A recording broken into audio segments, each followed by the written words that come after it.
Hey, it's me, I don't manga, also known as Alan. I'm a bit sick today. I don't know why, I just keep getting sick. Well, it's spring outside right now, so, or it's fall.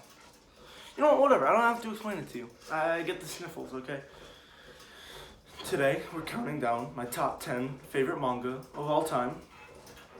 And you know what? Forgot one thing. I need to make this a real video of I don't manga. Give me 1 second.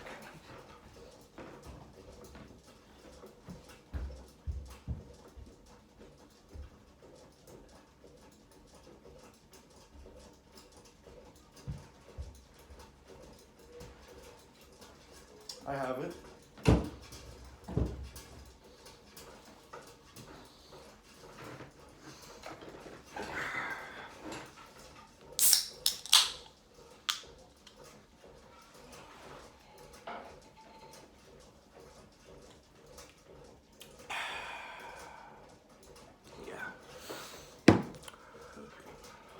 Alright, well, first let me get into some honorable mentions that didn't make the list. What was it? Oh, Monster.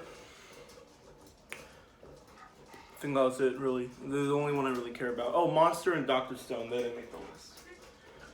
But everyone else you can think of did. So, let's get to it.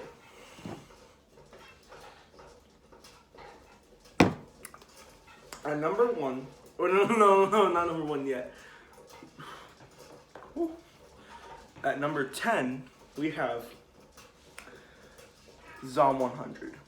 Now, I'm not gonna go too in depth with every choice I make, but Zomb 100 is probably the funniest manga I've ever read. You know, it has some of the funniest lines, some of the coolest art I've ever seen. Okay. The characters are super relatable, and I did an entire video on it, so that should mean that it's in my top 10. I'm sorry. I'm sorry, Your Line, not Your Line, the School Frozen in Time and Ride Your Wave. I made a video on you, but you're not here. Spoiler alert. I guess spoiler alert. Can I say spoiler alert for my own show? Zomb 100 just hits all the right beats and all the right things to make it a good book or a good read. Graphic novel, manga, whatever you want to call it. Especially in volume 7, it gets like really dark and like kind of sad and depressing. And it's really, really good in volume 7. And it gets a lot better. I know it gets a lot better in volume 7. I know in 8 and 9 because some of my friends, they read they get it online. It gets really good there too, apparently. I don't read online. I just, buy the manga because I'm a rich asshole. No, I'm not rich. I'm not rich. But it's really, really good. So I think I rated it an 8 out of 10, which in my standards means it's amazing. So let me tell you the ranking real quick. I think I've already mentioned this, but let me tell you the ranking just to give a picture. 0, so I go from 0 to 10. 0 out of 10 means it's insulting. 1 out of 10 means it's awful. 2 means it's bad. 3 means it's boring. 4 means it's inconsistent, so there's some good moments and bad moments. Mostly bad moments though. 5 means it's fine, it's okay, it's average. 6 means it's, 6 is good. 7 is great. 8 is amazing. 9 is almost perfect. There's just like one problem. And 10, it's a masterpiece. There's nothing wrong with it whatsoever. It's amazing. I love it. So Zomb 100 is amazing. 8 out of 10. We have our next 8 out of 10. Oh, also 5 of these on the list, 5 of them are masterpieces. So let me get that out of the way. Our next book that we have our next series is Full Metal Alchemist. To be honest, I didn't actually, I don't remember why I put this at number 9 over Zomb 100. I think it's just because of the world building it has. It's so, I don't want to say nonchalant, but it's just like, it's so regular. You know what I mean? Like, everyone knows about Alchemist, right? And it's not like, it takes itself seriously enough where you can be like, okay, yeah, this world exists, and this would happen in this world, and this would happen in this world. So it builds the story around you without actually telling you what you can do in the story. Do you see what I mean? It's very, very, I can't really explain it. I will, forgive me. Now, I've only read the first volume, and I really, really liked it. Like, I mean, really liked it. Especially with, like, the backstory with Erdrick and, what was his name? Like, Alfonso or some shit like that. I don't even know his name. But I thought it was really good. I actually don't know why I put it above Zomb 100. To be honest, probably should put Monster this. Whatever. It doesn't matter. It's at number 9. I put it as 8 out of 10. It's a great series, or amazing series. But maybe it gets really, really shit after a while. So next, I'll probably do a second video on it too when the series is done. I don't think they're actually done though. I think the creator just went on hiatus, or he had some like mental problems or stuff, or physical problems, so he stopped creating the series. But I'm probably gonna do a second video on this, and maybe like 30 videos on it. I don't know. And that is, I think you already know what it is. It's Blue Lock. Oh my god. This used to be at number 14. Before I made this video, it was at number 14. And I was like, well, before I do this video, let me just read the second volume. And I did. I was like, this should go into my top 10.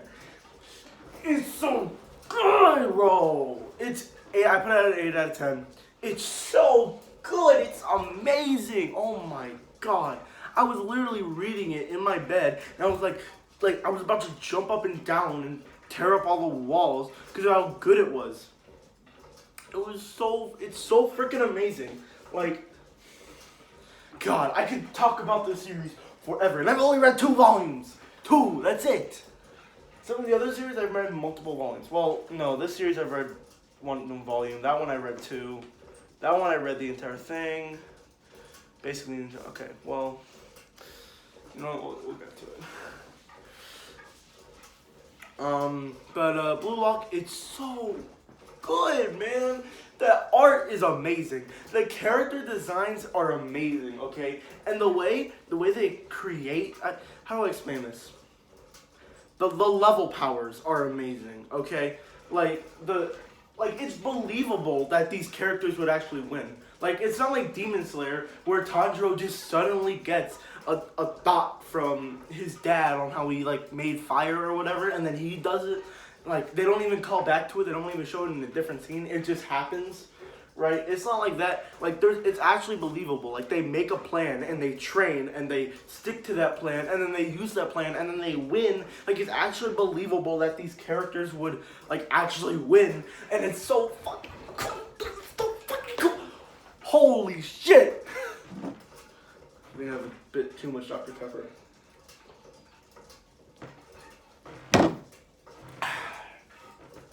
I'm gonna do an entire series on Blue Lock. Holy shit. I think that's the art. The art gets me. It is so good. Hold up.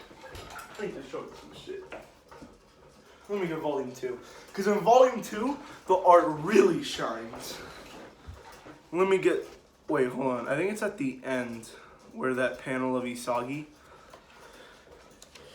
Look at this shit. Look at that panel. And then the next page. And you flip the next page. Oh my god! The art is beautiful. It's so gorgeous. I don't even have words to describe it. And the main character is great.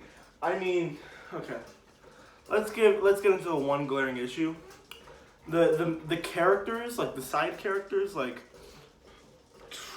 I didn't even forgot their names. Meguru, I think his name is, the guy who seems gay. And then we have like the guy who looks like Bakugo, and then that Chihiro, I think that was his name, the other guy who had pink hair and he was like kind of an asshole. Yeah, those guys, like they don't really have much depth to them. Like in a regular series, they would have like depth, you know, their character development, different character traits. But in this one, it's just like Meguru's like, there's a monster inside of me. So I decided to kick the ball to you because there's a monster inside of me. Like, cool, but what else? But, you know, and I'm not even going to spoil the second volume for you. It's so cool. They literally, it's like, they literally be like, okay, what can each of us do extremely well? Okay, this, and this. All right, we're just going to stick to that for the rest of the game. And then they win. Oh my fucking god, it's so amazing. Alright, I'm gonna go on to the next one before this video turns into an hour. Next, Perfect World. Now, I haven't talked about this much. Actually, I don't think I've ever talked about this one. Perfect World is, it's good. It's a 9 out of 10. And I think it's just cause, well, it's not just cause, I cried, like, badly during this one. I think it was, I don't remember what chapter it was on. I think it was the 3rd chapter where they met this guy who played wheelchair basketball. Or he played basketball, then ended up in a wheelchair. It was pretty sad. I don't actually know how many chapters there are. There's 4 chapters, so I'm going to say it was the 3rd. Because that's when I remember it. So, I think it's just because it's super educational. Because it really just, it shows you, like, how some people have to live and how some people have to deal with other stuff when, you know, when they're confined to a wheelchair. And, you know, the only knowledge I ever had of anyone in a wheelchair was Joe from Family Guy. That was it. So, you know, it's a great way to find a new perspective on things. Like, I've never thought of, like, people in wheelchairs, like, obviously they crap their pants because, you know, it's not like they can feel when they have to go to the bathroom. But that's crazy to me. Basically, the story revolves of the main character, this girl. She used to like this guy in high school, and then they meet up again, like, I think it was like 5 years later, 3 years later, and he's in a wheelchair. And he's like an architect, and she's an artist or whatever. And then she starts to get feelings for him again, but she can't really get feelings for him because he's constrained to a wheelchair. So it would be kind of hard to take care of him and do all this other stuff. And he doesn't really want to, you know, be in a relationship right now because he has a job and everything, and he's also in this wheelchair. And it's not like your typical rom-com where it's like, oh, there was a misunderstanding. I guess we can't be together anymore or whatever. And then they do get together. Like, there's actually a reason for the story not to be over instantaneously. And it's what the guy's confined to. And yeah, I forgot both of their names, okay? I haven't read the story in a while. But I thought it was just really heartwarming and really touching, and I just thought it was really, really good. So I put it in my top 10 as number 6. It wasn't even in my top 5. But it was just really good. I haven't read the second volume yet. I hope the second volume, you know, lives up to the first one. And also heard from some friends it was really good.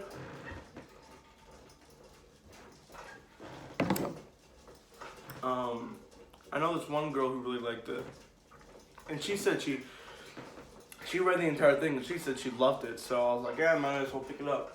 Alright, number 5. Wait, do I have more than 6, 7, 8? Wait, hold on. 1, 2, 3, 4, 5, 6, 7, 8, 9, 10. Oh, no, okay, so Perfect World was number 7. This is number 6. And that is, I don't know if you can tell what it is. I'm flipping through the pages right now. Can you tell? It's the Promise Neverland. Now, the reason I put the Promise Neverland in my top 10, or at least in my lower 5, is because this story is just, it's so mind-bending, boggling, whatever. You know what I mean? Like, stuff like Death Note, stuff like The Promise Neverland, like usually I can tell when a twist is coming in a story, or how a character's thinking, or what they're doing, what they're gonna do, or a plot. I can see it miles ahead. Usually. But with this story, and especially Death Note, God, I just can't understand anything. I can't tell what they're thinking. The reason that I don't have Death Note on here and I have Promise Neverland, I think I just like the pacing of this one more. Death Note, it's a little bit too slow for my liking. It's a lot more of talking than actually doing. You know what I mean? And this one's a lot more doing. So I'm a fan of that. But The Promised Neverland is insane. I can't tell what anyone's thinking. These 7-year-olds, these 6-year-olds, no, they're 12, right? They're a year younger than me. These motherfuckers are genius. Like, god damn. They're so smart. I just can't tell a thought they're thinking, and that surprises me. Like, what is the mangaka thinking while writing this? God, it's an entirely new experience, and I just can't tell what's happening. And I don't know. Maybe it's because I don't know. I really don't know. Maybe it's because I'm not taking the story as seriously. This isn't about me. Okay, this story is just good. The story is amazing. The character, I actually really like the characters. I really like Norman. The white-haired kid, I think that's what his name is. And then the black-haired kid, what was his name? Was it like Max or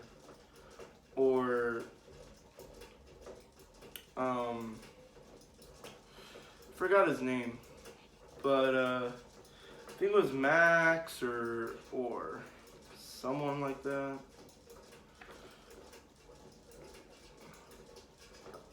Hold on, I'm gonna see what his name is. Just give me a second to go way out. This is gonna take forever. Damn. And I think it's a really good, Ray! That's what I was thinking of. Max or Ray. That's what I was thinking. Okay, his name's Ray. We have Emma, Norman, and Ray. I think it's just a really cool idea for like this breakout kind of scenario, but it doesn't really, like in most breakout scenarios, it's more like, okay, I know how to do it, and we break out easily. No, it's like, we need to do this, this, and this. Okay, there's a problem with it. Okay, how do we solve that problem? Okay, we can't solve that problem. Okay, we solve the problem like this, this, and this, and this. Like, it takes a while for them to break out. And I know they do break out eventually. I watched the anime. So, I'm already spoiled on that part. But I didn't watch season 2 because I heard it sucked. Ass.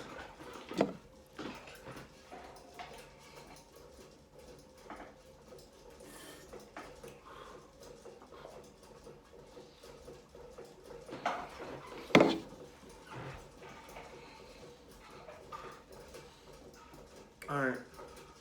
Next, we have our top 5. Now, keep in mind,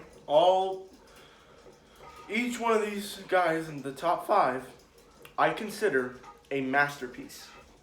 So, don't take that lightly. So, if your favorite is at number 5 or whatever, it's not my problem. I still consider it a masterpiece. I just like other stories more than this one. And that we have Blue Period. I think it's a masterpiece. It just really touched me in a way that no other story has. The feeling of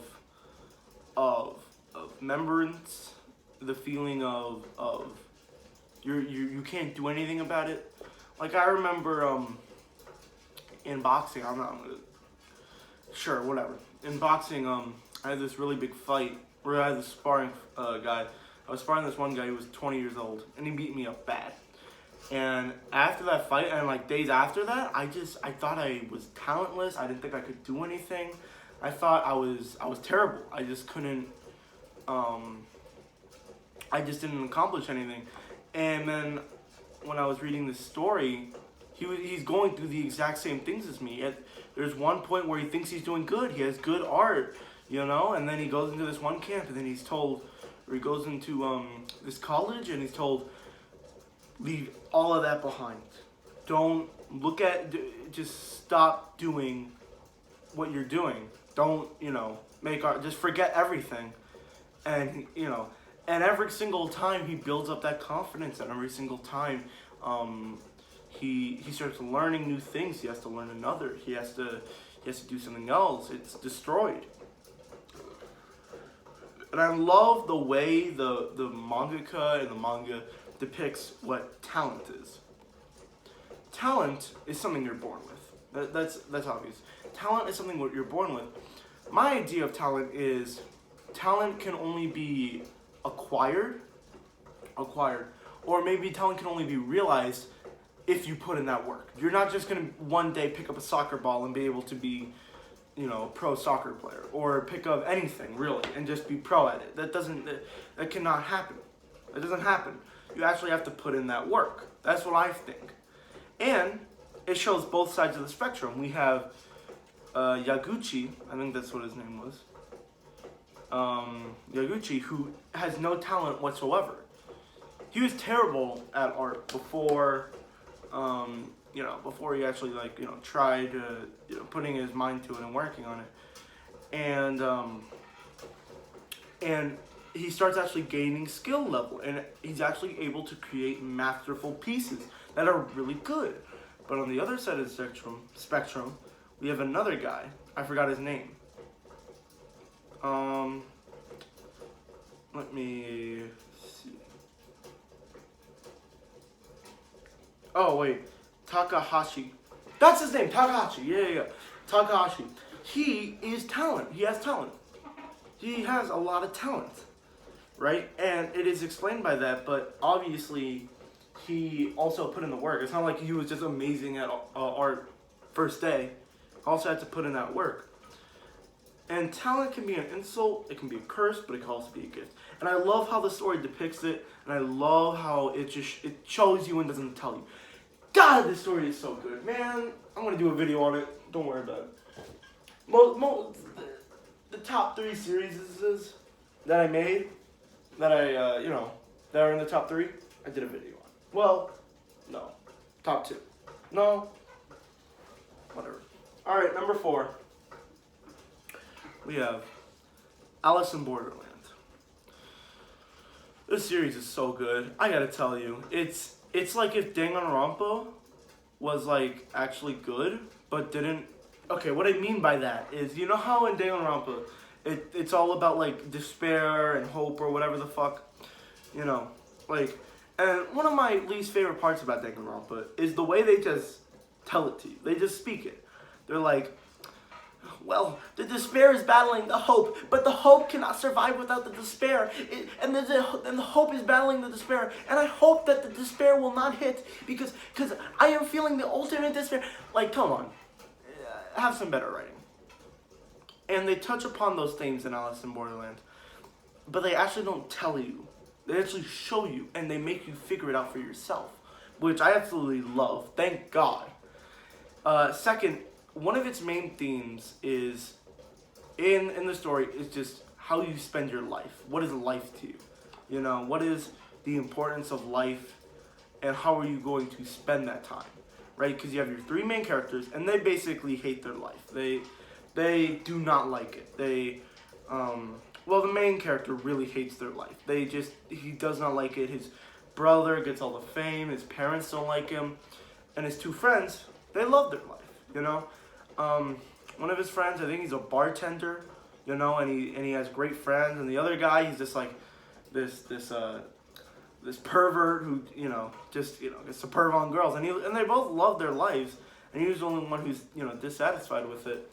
And when they travel to this other world, it's basically an isekai, but actually good. And when they travel to this other world, he's the only one who's happy, and he's the only one who survives. And while he's, in the first game, was it the first game? Or no, was it I don't even remember. But there comes a point where this one girl is telling him about this story of another game she was in, and she won by saying, I don't want to live anymore, and basically objectifying herself to the poison. And she won by, you know, saying, I don't want to live anymore.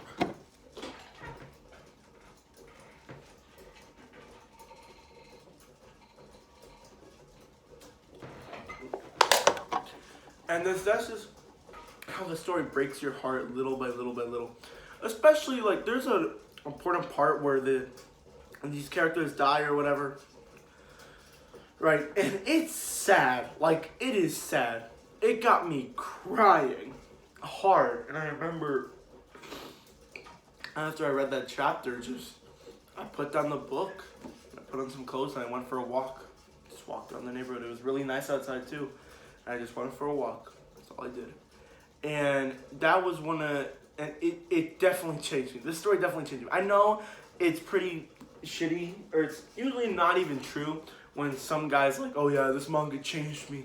It changed who I was as a man, or whatever, right? But it literally did change me. And I cannot stress enough how much I want you to read this. Read it now! Sorry, I didn't mean to get that. Alright, next story. Number 3. I'm gonna make a video on this. I made a short on it. It's Your Lie in April.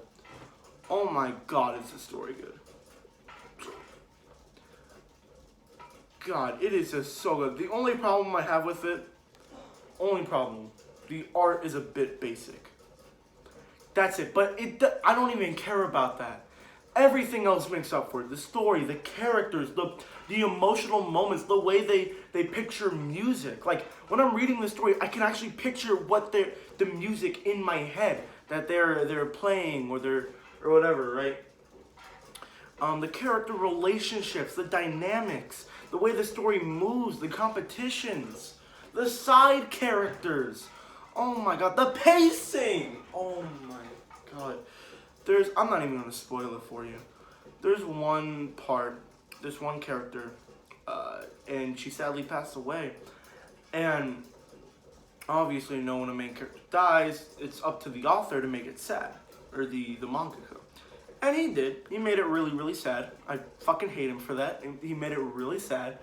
Made me cry. And I remember after finishing the entire story, volumes 1 through 11. Wait, it's 11 volumes, right? Yeah.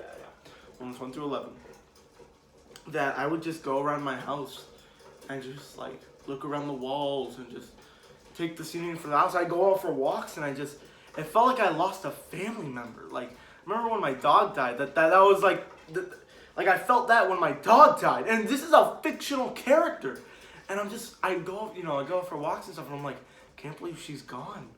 I'm never going to see her again. It's not like I ever saw her, like, in person. She's a fictional character, but it felt like I lost a family member. And that's how powerful this story is, man. Every character is three-dimensional. There's no bad characters in this story, okay? Every arc, every character, every music piece, like the main character, every music piece is dedicated to someone. Like, one time it was for his mom, so that he could have closure on when his mom died, because when he stopped making music when his mom died, and he has closure with that now. And now you can see that in other music pieces in the future. And some music is for someone else. Maybe oh my god, I even forgot her name. What was her name? Kosei. I know Kosei. Kaori Miyazono. I'm gonna say Kaori. Sometimes it's for Kaori. Most of the time it's for Kaori. Sometimes it's for his best friends. Sometimes it's for Tsubaka. Sometimes it's for his arch rival, but it's not really his rival. It's more of his friend. Sometimes it's for that one girl who was like a professional piano player, like one of the best in the world. Apparently, she was, and she taught Kosei how to play piano. And it's just the way they show music in the story, it's so beautiful. And I watched the anime, and in my opinion, most people say the anime is better just because the anime, in my opinion, I think the manga is better. Maybe it's just because I started out with the manga and I have, bias or whatever. But I started out with the manga, and I just think it was better because I always think the manga is better no matter what. Well, except for Demon Slayer. I think Demon Slayer is better than the anime. But I always think the manga is better because you can always choose your own pacing, really. The pacing isn't really an issue, I mean, sometimes it can be an issue. I'm talking about like the manga panel. Sometimes the manga panels look really, really weird. But usually it's not an issue because you can choose your own pacing. You can make it really fast. You can make it really slow. You can, like, if you wanted to stare at one, like this this panel here, this giant panel right here. Obviously, one person could just skip over it and, you know, go to the next one, right? And I'm not saying that's a bad thing. Or I could just stare at this thing for a minute, 30 seconds, and move on to the next one. I'm not saying that's a bad thing, but really taking in the scenery or just rushing through everything, right? Obviously, none is better than the other. Every story has its different strengths and weaknesses. But for this one, it feels like you could do anything you want to the story. You could say anything, and it would still be a masterpiece. Like, only problem I have with it, the art, it's a bit basic. And that's it. That's the only problem. And to be honest, everything else is so perfect that it really doesn't matter. I just don't care. Because of how good the story is, and the characters, and the pacing, and the writing, and God, it's so beautiful. Alright. Number 2, I think you know where I'm going with this. One Piece. I did a video on this. You can just watch that. I'm not gonna explain why I love One Piece. I did 2 videos. I did one about One Piece, and I did one about Arlong Park. Did you like, hold on, I did a thumbnail. Before I changed the thumbnail, I did one thumbnail of Arlong Park, where, you know that, hold on, let me get the actual I think it was, volume 10. This one. You know how on the side you can see, like, Arlong's face? On the side right there? So what I did, I did this, you know, so Arlong is on one side, I'm on the other. That was pretty cool. I mean, the video didn't get any views, but it was pretty cool. I thought it was a pretty good idea. One Piece is amazing. It's a masterpiece. The world building is amazing. The character is amazing. There isn't one moment where they get out of character, which is insane. The way they create the characters, their stories, you know, literally everything about One Piece is amazing. Now, I took a little bit of a break from One Piece because I wanted to get box set 2 before I keep reading.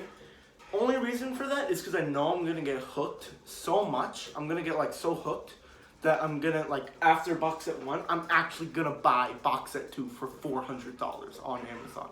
Or $500 on Amazon just to read it. And I'm not doing that. I'm not going to do that. So I bought box set 2 on Amazon. I don't know when it's going to come in. But I got the first box set at Books A Million. They had it for, you know, $200. It was pretty good. God, One Piece is so good. Like, I just I can't even put into words. Just watch my video. I think I did a good job explaining it there. Alright, final. This video has gone on for 30 minutes. I'm going to keep this one short. I think you already know my number 1 pick. It's Haikyuu. I have it backwards. It's Haikyuu. I've already had this for a while now. I'm surprised by the art in Haikyuu. Like, even when you go to the first couple, like, let's just go to a random panel right here, right? Obviously, you have the start, the jump. I could go on for explaining every single panel for Haikyuu. And I don't know. It's just Haikyuu. It's so different for me. It evokes so many different emotions for me, and I just really can't think of a problem. I think maybe you could argue that the friendship part of Haikyuu is a bit cheesy, and some themes are pretty cheesy and unoriginal and cliche. But I have the opinion that anything that's cliche, it doesn't matter if it's cliche or not, as long as you execute it well. Like, let's say you have a theme on don't judge a book by its cover. That's extremely cliche, right? It's very, like, you hear that all the time. You heard that in kindergarten, you heard that in 2nd grade, you heard that in high school. Don't judge a book by its cover. It's extremely cliche. But as long as it's executed well, it doesn't matter if it's the worst theme in the world or extremely cliche or amazing. As long as you execute it well, it can be a masterpiece. Like Blue Lock's theme, right? Blue Lock is a story about you're in a team game, and you should have ego in that team game and go for the ball no matter what. That's basically its theme. Well, obviously that's not the theme, but basically be selfish. That's the theme of the story. And most of the time in our lives or in school, we're told not to do that. We're told not to be like that. We're not, not to be selfish, not to be rude, not to be any of that Blue Lock's telling us to do. And that theme is obviously terrible. It's a terrible theme to learn. I'm going to get that out of the way. It's a terrible theme to learn. But because it's executed so well, you can actually believe it to a certain degree, right? And I made an entire video on it, on why Blue Lock's theme is 100% correct, right? Obviously, you want to have teamwork and a team-based game. That's obvious, right? Like, it's a team game, you want to have teamwork. But in Blue Lock, it says, fuck teamwork, do everything on your own, right? And and some people say it's a wrong theme, but it's executed so well that you're actually learning something. Do you know what I mean? And people who say, you can have your own opinions or whatever you want. I'm a big believer of do whatever you want, believe whatever you want, right? But I'm also a big believer on you can say anything you want. So if someone goes, I'm a feminist, right? They have that option to believe that. I also have the option to judge you on that, right? Whatever, it doesn't matter on my beliefs. But what I'm saying is, a lot of people who don't like Blue Lock is because of the theme. And the theme is, be selfish, whatever. And people don't like that theme of Blue Lock. Well, the purpose of the theme is to teach you something. It's like getting mad at the teacher for being like, I don't know any of these things, so I'm not going to like it. Well, the purpose the reason he's telling you these things that you do not know is the purpose for the teacher to teach you it. Okay, it's for you to learn something, right? So, obviously, Blue Lock's theme is unorthodox. I'm supposed to be talking about Haikyuu. It's unorthodox, but you can learn from it too.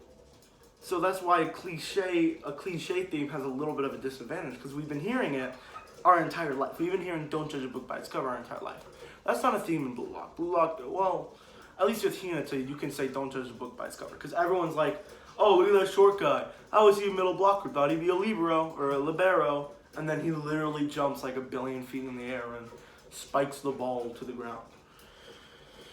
But Haikyuu has a lot of these teamwork, friendship kind of themes that are a bit cheesy and cliche, but they're executed so well that it doesn't really matter. I don't really care. You know what I mean? And I just finished collecting the entire thing of Haikyuu. I'm starting from the beginning, and I'm going to read the entire thing in like one sitting. I promise you, I will do that. I will do that. And I think this is why I love Haikyuu. It's so amazing. The characters, the foreshadowing, the symbolism. Oh, it's so good. You have to read it. I did 3 videos on it. You can watch all 3 of those videos. Alright, so there we have it. I ranked all 10 of my favorite series of all time. Now, before I go, let me just give you a bit of a recap on what I put as number 1. Let me give you a little ranking. So, I want to give honorable mentions to, again, Monster and Dr. Stone. I don't actually know where they were placed. I just remembered I wanted to give an honorable mention to them. I'm looking around for a different series I'd give an honorable mention to. Nah, I think that's really it. I think that's all I want to talk about. I mean, School Further Than 10 is good too. It's pretty great. So, let me give you heads up on what I ranked it, each of these. Zomb 100, number 10. As number 10, I put Zomb 100. It's an 8 out of 10. At number 9, I put Full Metal Alchemist, 8 out of 10. Blue Lock, I put as number 8, 8 out of 10. As number 7, I put Perfect World. It was a 9 out of 10. For number 6, I put The Promise Neverland. It's a 9 out of 10. For number 5, I put Blue Period, 10 out of 10. Number 4, I put Alice in Borderlands, 10 out of 10. Number 3, Here Lie in April, it's a 10 out of 10. Number 2 is One Piece, and number 1 is Haikyuu. Now, next year, this might all change. I might read an entirely new series. I might read this series or that series or whatever. I might read a bunch of new series, and all of these might just be replaced.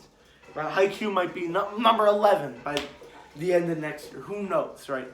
So I'm thinking every year. Well, I'm thinking that like every quarter, I'll do a manga tour and a ranking of my top 10 favorite series. And then eventually at the end of the year, I'll do like a top 10 worst, my least favorite. I mean, most of my worst series are more just, I think this is just fine, or it's just good. I don't have a manga series that I particularly hate. Except for one series. I had this series. It was like my 5th series I ever bought. It was Rent a Girlfriend. I fucking hated it. The main character is such an asshole and a doofus. He's such a little bitch. I actually hate him. I actively hate him. Whatever. And he has to like... And then he lies compulsively. And then he buys a girlfriend. And then he gets mad when... He's just a bitch. This is a bitch. He's just a bitch. Whatever. Alright. Uh-oh. Sorry, I was at 20%. Alright, that's all I gotta say. Thank you for watching. I finished my Dr. Pepper too. I'm gonna have to put all of this back. Alright. Bye.